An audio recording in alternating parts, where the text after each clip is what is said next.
Fertility అంటేనే 49 అని అర్థం. ఇది ఇండియాస్ బెస్ట్ ఫర్టిలిటీ హాస్పిటల్. 49 అంటే సంతానం, 49 అంటే సంతోషం. ఐయుఐలో సక్సెస్ రేట్ ఎలా ఉంటుంది, ఐయుఐ చేసిన తర్వాత రెస్ట్ అవసరమా, ఇలాంటి వాటి గురించి మాట్లాడుకుందాం. సో ఐయుఐ అంటే ఏంటి అంటే ఇంట్రాయూటరైన్ ఇన్సెమినేషన్. అంటే నార్మల్గా మనకి కలిసినప్పుడు కణాలు అనేటివి ఇక్కడ నుంచి ట్రావెల్ చేసి ట్యూబ్లోకి వెళ్ళాలి. ఎగ్ రిలీజ్ అయినప్పుడు ఎగ్ ఈ ట్యూబ్ని నుంచి వెళ్ళి ఈ అంపుల్లా ఈ పార్ట్లో రెండు కలుస్తాయి అన్నమాట. సో ఐయుఐ ప్రొసీజర్లో ఏంటంటే డైరెక్ట్గా ఎప్పుడైతే అండం రిలీజ్ అవుతుందో ఆ టైంలో మనం కణాలు డైరెక్ట్గా చిన్న క్యాథెటర్ నుండి గర్భాశయం లోపలికి ఇంజెక్ట్ చేయటం. సో దీనివల్ల ఏమవుతుందంటే మనకి ఫర్టిలైజేషన్ జరిగే స్పేస్కి దగ్గరగా ఇవి వేస్తున్నాం అన్నట్టు, డిస్టెన్స్ అనేది తగ్గిస్తున్నాం మెయిన్గా. అండ్ ఇక్కడ మనకి గర్భాశయ ముఖద్వారం అంటే సర్విక్స్ దగ్గర ఏమన్నా మ్యూకస్లో కొన్ని స్పర్మ్ని కిల్ చేసే సబ్స్టెన్సెస్ అంటే యాంటీ స్పర్మ్ యాంటీబాడీస్ ఇలాంటివి ఏమన్నా ఉంటే దీన్ని కూడా బైపాస్ చేయడం అనమాట. సో ఇది ఐయుఐ ప్రొసీజర్. నార్మల్గా ఐయుఐ అనేది ఎవరికి అడ్వైస్ చేస్తారంటే ఇప్పుడు ట్యాబ్లెట్స్తో ట్రై చేసి 3-4 మంత్స్ అయినా ప్రెగ్నెన్సీ రాకపోతే, ఎస్పెషల్లీ పీసీఓ కేసెస్లో, లేదంటే అన్ఎక్స్ప్లెయిన్డ్ ఇన్ఫర్టిలిటీ అంటారు, వాళ్ళలో ఏంటంటే ఇప్పుడు అన్ని టెస్ట్లు నార్మలే ఉంటాయి.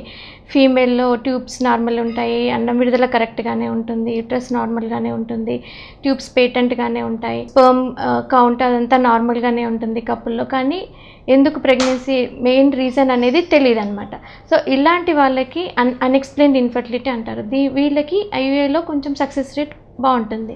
అంతేకాకుండా మైల్డ్ మేల్ ఫ్యాక్టర్ ఇన్ఫర్టిలిటీ అంటారు. దీంట్లో ఏంటంటే ఇప్పుడు నార్మల్ స్పర్మ్ కౌంట్ అనేది 15 millions/ml అనేది నార్మల్గా తీసుకుంటాం. సో మైల్డ్ మేల్ ఫ్యాక్టర్ అంటే ఎప్పుడైతే మన కౌంట్ ఇంతకన్నా తక్కువ ఉంటుందో, అంటే 6 to 8 millions 10 millions ఉన్నప్పుడు మనం ఐయుఐ అడ్వైస్ చేయొచ్చు. అంతకన్నా తక్కువ ఉంటే ఐయుఐ చేసినా సక్సెస్ కరెక్ట్గా ఉండదన్నమాట. సో ఇలాంటి వాళ్ళకి and minimal and mild endometriosis ఉన్న ప్రాబ్లం ఉన్న వాళ్ళకి, లేదంటే సెక్షువల్ డిస్ఫంక్షన్స్ ఉన్న వాళ్ళకి ఐయుఐ అడ్వైస్ చేస్తామన్నమాట. ఇంకొకటి ఏంటంటే కొంతమందికి ఈ సర్వైకల్ ఫ్యాక్టర్ ఇందాక చెప్పినట్టు యాంటీస్పర్మ్ యాంటీబాడీస్ ఇలాంటి వాటికి కూడా మనం ఐయుఐ అడ్వైస్ చేస్తాం. ఈ ఐయుఐ ప్రొసీజర్లో ఏంటంటే ఫస్ట్ ఫీమేల్ పార్ట్నర్ మనం Day 2 అంటే second day of the menstrual cycle పిలిచినప్పుడు వాళ్ళ స్కాన్ చూసుకుంటాం. స్కాన్లో ఎగ్స్ ఎన్ని ఉన్నాయి ఏంటి అనేది చూసుకొని ఆ రోజు వాళ్ళ హార్మోన్ స్టేటస్ అన్నీ నార్మల్ ఉంటే వాళ్ళకి చిన్న ట్యాబ్లెట్స్ కానీ ఇంజెక్షన్స్ కానీ పెట్టి మళ్ళీ వాళ్ళ ఎగ్ ఎలా పెరుగుతుంది ఏంటి అనేది ఫాలిక్యులర్ ట్రాకింగ్ అంటారనమాట. అంటే 9th day 11th day ఇలా వాళ్ళని స్కాన్ చేసుకొని చూసుకుంటామన్నమాట. ఎగ్ ఎప్పుడైతే సరిపడా సైజ్కి వచ్చేస్తుందో అంటే 18 to 20 mm ఆ సైజ్కి వచ్చినప్పుడు అది రిలీజ్ కావడానికి ఒక ఇంజెక్షన్ ఇస్తామన్నమాట, ట్రిగ్గర్ ఇంజెక్షన్ అంటారు. అది ఇచ్చిన తర్వాత 36 hours మనం ఈ ఐయుఐ ప్రొసీజర్ చేస్తాం. సో ఆ రోజు ఏంటంటే స్పర్మ్ అనేది ప్రిపేర్ చేయడం అంటే వాష్ చేసి, అంటే దీనివల్ల ఏమవుతుందంటే స్పర్మ్లో ఉన్న బ్యాక్టీరియా డెబ్రిస్ ఇంకా అదర్ సెల్స్ ఇవన్నీ రిమూవ్ అయ్యి ఓన్లీ మంచి క్వాలిటీ స్పర్మ్స్ అంటే కదలిక మంచి ఉన్న కణాలని మనం డైరెక్ట్గా ఈ యూట్రస్లోకి చిన్న క్యాథెటర్ ద్వారా ఇంజెక్ట్ చేస్తామన్నమాట. ఇది very simple procedure and painless procedure and office based procedure. అంటే ఈ ప్రొసీజర్ అయిన తర్వాత ఒక 10-15 minutes హాస్పిటల్లోనే రెస్ట్ తీసుకోమని చెప్తాము. ఆ తర్వాత వాళ్ళు రొటీన్ నార్మల్ యాక్టివిటీ చేసుకోవచ్చు. అంటే ఆఫీస్కి వెళ్ళే వాళ్ళు ఆఫీస్కి వెళ్ళొచ్చు.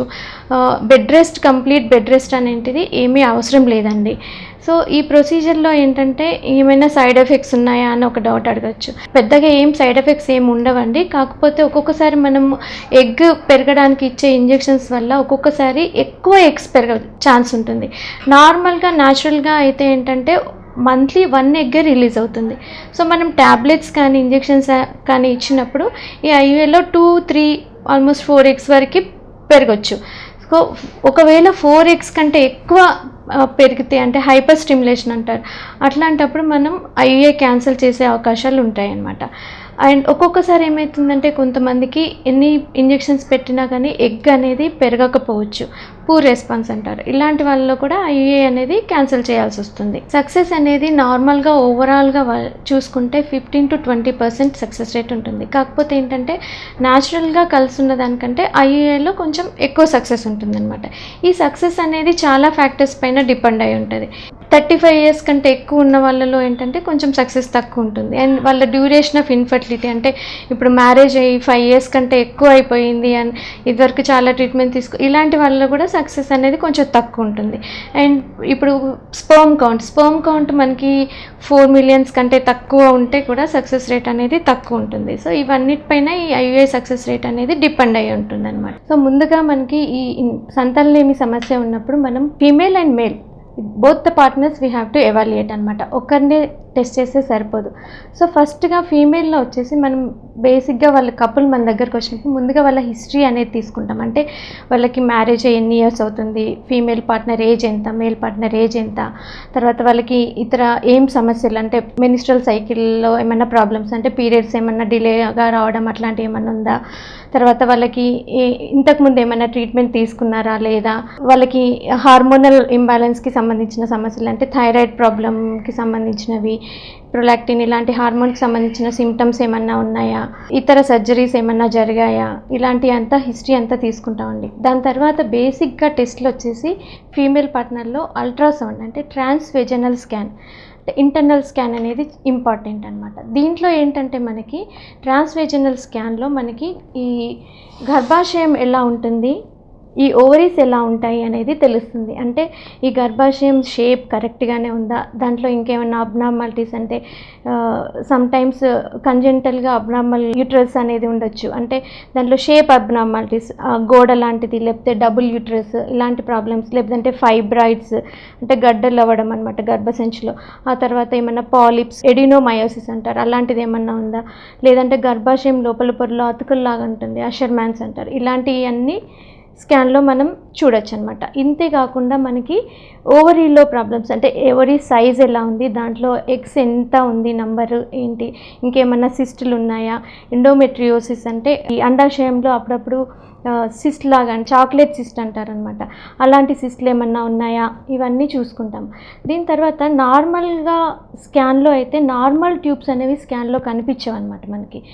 దాంట్లో ఏమన్నా ప్రాబ్లం ఉంటే అంటే ట్యూబ్ వాపు ఉన్నప్పుడు కానీ, లేదంటే ట్యూబ్ ఓరి అంతా అతుక్కొని ముద్దలాగా తయారవుతుంది ఎండోమెట్రియోసిస్ అనే సిచ్యువేషన్లో, సో అలాంటి టైంలో మాత్రమే మనము ఈ ట్యూబ్లో అబ్నార్మాలిటీని స్కాన్లో చూడొచ్చు. అదర్వైజ్ నార్మల్ ట్యూబ్స్ అనేవి స్కాన్లో కనిపించవు. ఈ స్కాన్ తర్వాత మనకి కొన్ని ఇంపార్టెంట్ హార్మోనల్ టెస్ట్లు ఉంటాయన్నమాట. బేసిక్గా థైరాయిడ్, ప్రొలాక్టినే కాకుండా FSH, LH అనే హార్మోన్ టెస్ట్లు అండ్ AMH అనే ఒక హార్మోన్ టెస్ట్. అది మెయిన్గా చాలా ఇయర్స్ మెడిసిన్స్ వాడినా ప్రెగ్నెన్సీ రాకపోతే, లేకపోతే ఏజ్ మోర్ దెన్ 35 ఇయర్స్ ఉన్న వాళ్ళకి AMH అన్న టెస్ట్ చేస్తాం. దీంట్లో ఎగ్ రిజర్వ్ ఎంత ఉంది అనేది మనకు తెలుస్తుంది. నెక్స్ట్ వచ్చి మనకి ఈ ట్యూబల్ ఫ్యాక్టర్ అంటే ట్యూబ్స్లో ఏమన్నా ప్రాబ్లమ్స్ ఉన్నాయా, ఇవి ఓపెన్ ఉన్నాయా లేదా అనేది తెలుసుకోవడానికి ఒక టెస్ట్ ఉంటుందండి. అదేంటంటే HSG అంటే హిస్ట్రోసాల్పింగోగ్రామ్ అని అంటారు. దాంట్లో ఏం చేస్తారంటే ఈ గర్భాశయం లోపలికి ఒక డై లాంటిది పాస్ చేసి మన ఎక్స్రే తీస్తారనమాట. ఆ డై అనేది ఈ ట్యూబ్స్ నుంచి బయటకు వస్తుందా లేదా అనేది మనకి తెలుస్తుంది ఆ ఎక్స్రేలో. దీన్ని HSG అంటే ఇది కొంచెం పెయిన్ఫుల్ ప్రొసీజర్, బట్ దీంట్లో మనకి ఏంటంటే యుట్రైన్ అబ్నార్మాలిటీస్ కూడా తెలుస్తాయి. షేప్ అంటే బైకార్నియేట్ యూట్రస్ అంటారు, లేదంటే సెప్టేట్ యూట్రస్ అంటారు, లేదంటే ఫైబ్రస్ అలాంటివి కూడా HSGలో తెలుస్తాయి. కానీ దీంట్లో వచ్చే చిన్న ప్రాబ్లం ఏంటంటే ఇది పెయిన్ఫుల్ ప్రొసీజర్ కాబట్టి ఒక్కొక్కసారి ఏమవుతుందంటే ట్యూబ్స్ ఓపెన్ ఉన్నా కానీ మనకి క్లోజ్ అయినట్టు మూసుకుపోతాయి అన్నమాట పెయిన్ వల్ల. సో దానికి ఇంకొక టెస్ట్ కూడా ఉంటుందండి. ఇది SIS అంటారంటే ultrasound guided saline infusion sonography. అంటే మనం స్కాన్ చేస్తూ ఒక చిన్న క్యాథెటర్ నుండి సలైన్ని ఇంజెక్ట్ చేసి స్కాన్లో ట్యూబ్స్ ఓపెన్ ఉన్నాయా లేదా అనేది చూసుకోవడం. ఇది కంపారేటివ్లీ లెస్ పెయిన్ఫుల్ అన్నమాట. కానీ అల్టిమేట్గా మనకి ట్యూబ్స్ ఓపెన్ ఉన్నాయా లేదా అని చూసుకోవడానికి diagnostic laparoscopy is the gold standard అన్నట్టు. అంటే మనకి ఈవెన్ పెయిన్ వల్ల HSGలో మూసుకుపోయినట్టు అనిపించిన లాప్రోస్కోపీలో మనకి అది మనం అనెస్థీషియా ఇచ్చి చూస్తాం కాబట్టి దాంట్లో ఇంకా అది కరెక్ట్గా తెలుస్తుంది అనమాట, 100% అక్యురేట్గా ఉంటుంది.